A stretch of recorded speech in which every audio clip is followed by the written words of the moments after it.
True friend होने का जो दावा था वो सच्चा साबित कर दिया। और ना सिर्फ ये एयरक्राफ्ट रशिया ने इंडिया को दिया, बल्कि इसकी जो नेक्स्ट जनरेशन है, जो इसका नेक्स्ट मॉडल है, वो मेड इन इंडिया होगा, जिस तरह ब्रह्मोस जो है मेड इन इंडिया है। अमेरिकी राष्ट्रपति को इस बात का अंदाजा भी नहीं लगा कि उन्हें कितने बिलियन डॉलर का भारत एक झटके में चूना लगा देगा। इंडिया ऑलरेडी $86 बिलियन तकरीबन सालाना अपने दफा के ऊपर, अपने डिफेंस के ऊपर खर्च करता है।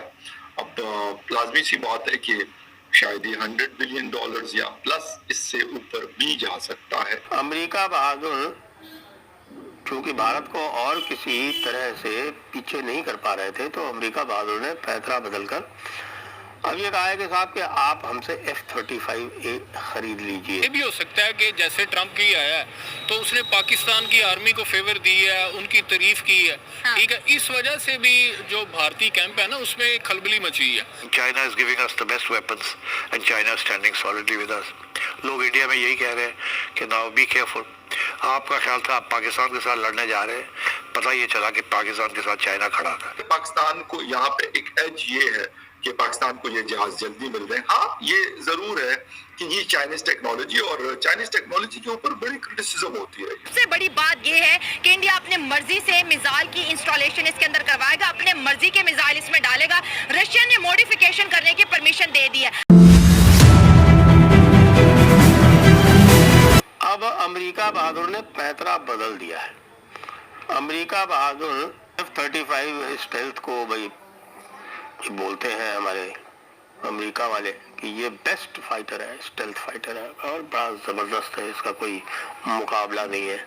ये अलग बात है कि उसको ऑपरेट करने की कॉस्ट जो है वो दुनिया में सबसे ज़्यादा है, और जो उनके सिस्टम्स हैं उस पर आप चलेंगे तो पता चलेगा आपको कि आधे टाइम आप उसको ऑपरेट ही नहीं कर पाएंगे। पाकिस्तान जो कह रहा है कि F-35 लेगा, स्टेल्थ लेगा, तो क्या वो हिम्मत करेगा भारत के अंदर घुसने की?